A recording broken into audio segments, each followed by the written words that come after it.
We're at 9:16, still sitting at 39 degrees right here at Fort Dodge. And we are not only on the airways of Iowa's favorite country, K97, on all of our audio streams. We're also live on our Alpha Fort Dodge video stream. Why? Well, because we're talking Frontier Days. Now, I've been talking all morning long how Terry and Laura were going to be joining me. And I was, as I was looking at the picture here, looking at the guys in the green room, I was thinking, man, Laura, when did you need to shave that bad? I've never known you to be growth.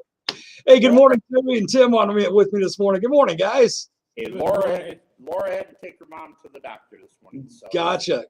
I thought I was losing my mind, and then I'm glad. I appreciate the clarification. Hey, you know what? We're at the end of February, but Terry, you know better than any of us sitting here that we're going to be in the throes of Frontier Days just before we know it, because it's going to be coming quick. Always the first weekend in June. You already got a lot of stuff planned for this year's Frontier Days. We have everything booked except for maybe one concert on Sunday afternoon. We may be putting a concert in here on Sunday afternoon in the Opera House, but otherwise everything is booked. Wow. We have booked more than we've ever booked. I was kind of laid up a little bit during the winter, but I wasn't afraid to call people and start talking and getting things coming in. So we have a lot of new stuff coming in, stuff that people have been asking for. One of the main things coming in that people have been asking for is a Civil War reenactment. We do have a group coming. They will be here all weekend. They are bringing a cannon. They'll be firing the cannon. They want people to partake. They're going to have extra clothes, so people want to dress up like Civil War people. They can dress up. They would like to do a Civil War dance. So I haven't got that figured out yet. I'm going to see if they want to do that Sunday night after Frontier Days closes. We can do a dance here in the Opera House.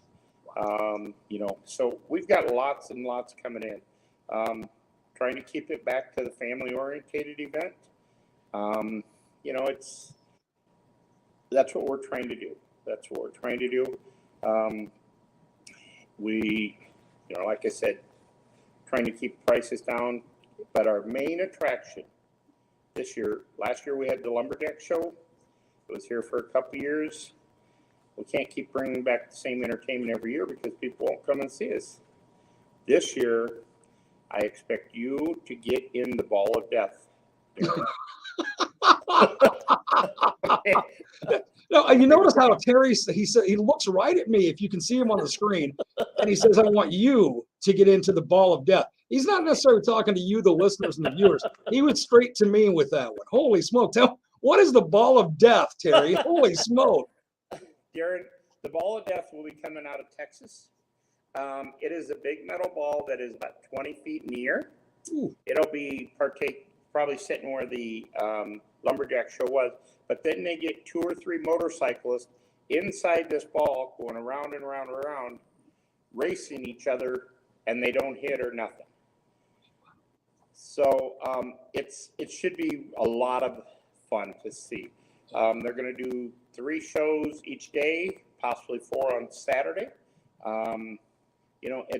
It's something that hasn't been here. We want to keep bringing stuff back. We do have Hibbly Bob will be back. We do have the kids show from Florida coming in. We have Peter and Penelope, the Stilt Walker Fire Show coming in.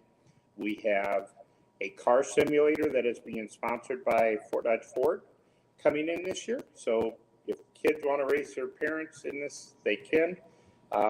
It'll be in a trailer. We have got the Air National Guard coming in with stuff. We have the Army, I think, coming in with stuff. The reenactors that shoot it up on Main Street, Buck Skinner Camp. My gal that does the vendors, as of last week, she had 19 or 20 people signed up to be a vendor already. Wow. She's hoping to have at least 40 vendors this year. Oof. So I think we are up to 14 food vendors this year. We're bringing it back. We're bringing it back heavy. We got to put more 220 power in here to be able to accommodate everything that's coming in this year. That's a good problem to have, Terry. Yeah. You got to put more power in to accommodate everybody and everything. Yeah. That's a good problem to have. Wow. I'm excited about the Ball of Death now, especially knowing that I don't have to get in it. So that's even better. But holy smoke, that's going to be fun to watch. My goodness, if people have seen that like on TV or whatever, it looks scary enough on TV. And these guys are acrobats and athletes, to say the least. To see it in person is going to be absolutely amazing. Yeah, people say, well, how do you find this stuff? Well, I do a lot of searching. I go to a lot of fairs, weekend celebrations. I find out about entertainment. I talk to the people, and then I try to start dealing with them. So I will tell you, it's not a very cheap act to bring in. We have to pay for their hotel rooms and everything else. But you know what? It's family orientated. That's what we want to do. We want family stuff back at the fort. Like I say before, we're going to fill the grounds again. And that's what we're trying to do, fill the grounds. So there's a lot of stuff to do. I've got the Democrats have stepped up to the plate. They're going to actually run their gates for me this year. So Nice. I don't worry about having gate people. So if there's anybody out there that wants to volunteer or help, all you have to do is get a hold of us.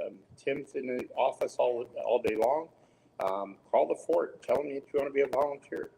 2-3 hours. We don't care. I mean, we'll find something for you to do.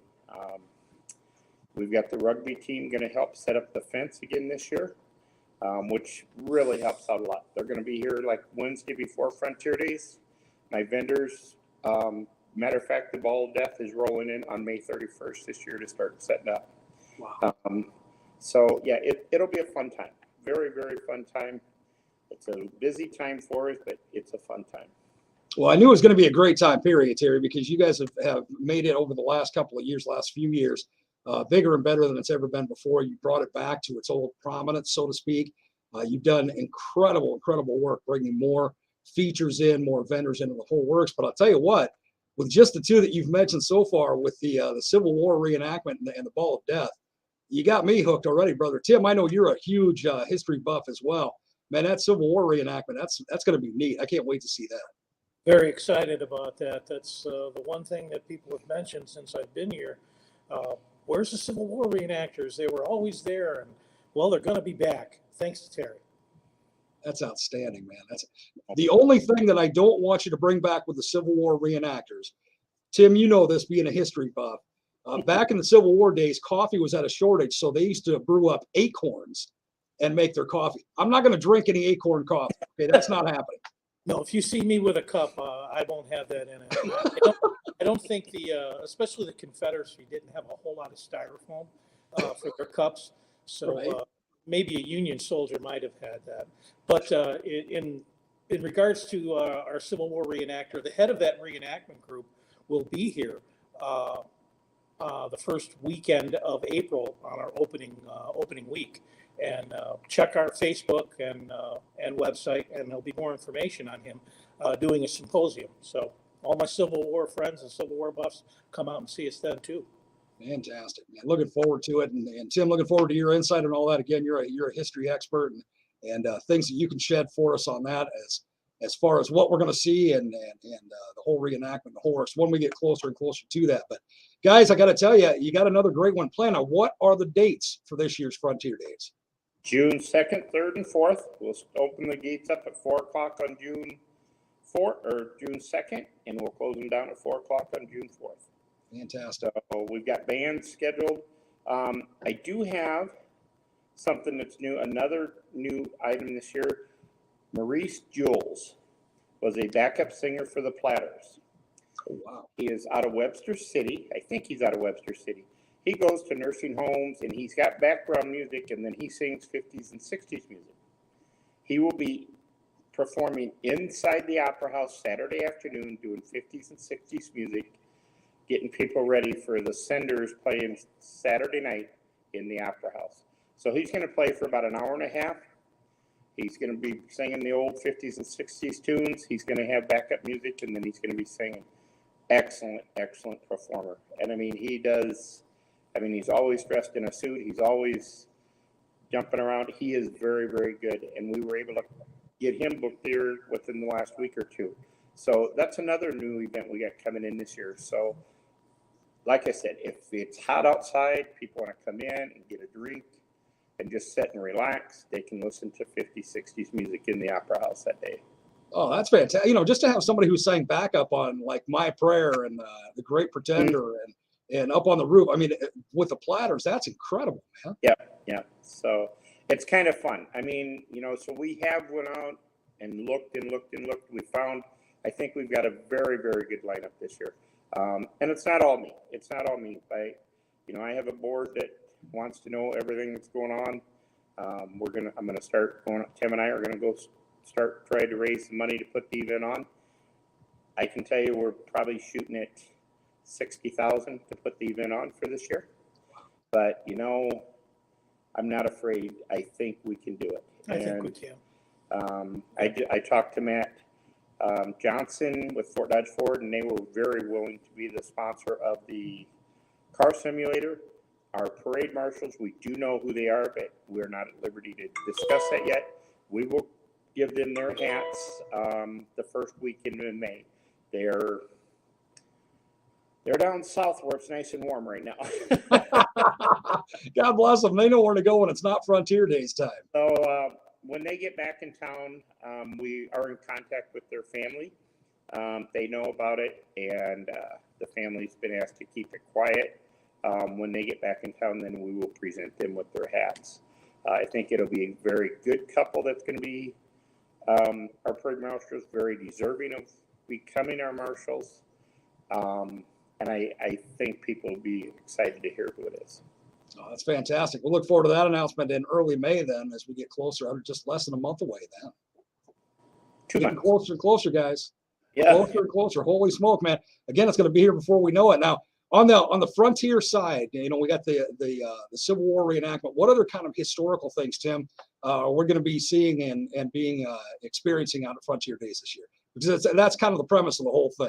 Exactly. We'll have our volunteers dressed period correct clothing in the building area and to answer questions and be in character. So that's going to really enhance the experience for all of our visitors, especially the children. We'll have kids games again this year for the kids, plus the special kids show that we put on. Like Terry said, we're trying to bring it back to a family experience. And if you're not real careful, you're going to learn something before you go. Yeah, and that's what you want to do, man. You want to make every day a learning experience, and this is a way to learn some history, which you know, you and I, Tim and Terry, we're all really big on. So this is definitely something that people want to experience and want to be a part of, and it gets bigger and bigger every year, better and better every year. You guys are working hard to make sure that happens. God bless you. You got another great lineup this year. And of course, we do have the big parade on Saturday. Yes. One of our board of directors for the Fort Museum went out, and he's gotten, I'm not sure if it's 4 or 5 $250 donations to give to the best floats, like the best commercial float, the best church float. So we're going to try and build that parade up too. So we hopefully with this having these $250 prizes out, that'll get more people involved in the float or the parade. So I'm not sure if it's 4 or 5, but we have $250 donations from these people. They're willing to donate it to get more people into the parade.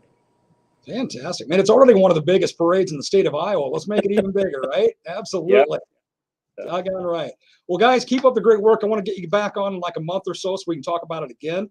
Okay. And of course, we're going to look at you coming back on in May, quite a bit in May as we get closer and closer to it, and with the announcement of the Grand Marshals and the whole works. So God bless you guys for all the work you're doing.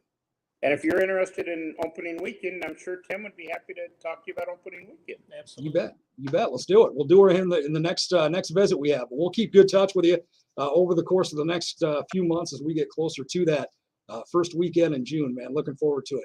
And again, kudos to each and every person involved, Terry, Laura, Tim, everybody else that's part of Frontier Days, because it really is back and then some to what it was when all of us were kind of growing up and we remember Frontier Days and the experience with the family as well. So kudos to each and every person involved. And we're looking forward to another great one this year, guys.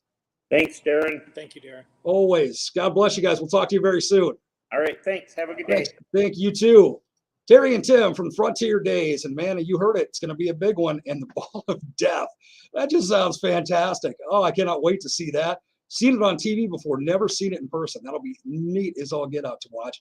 And not to mention being a history fanatic like I am, Tim's a history guru as well.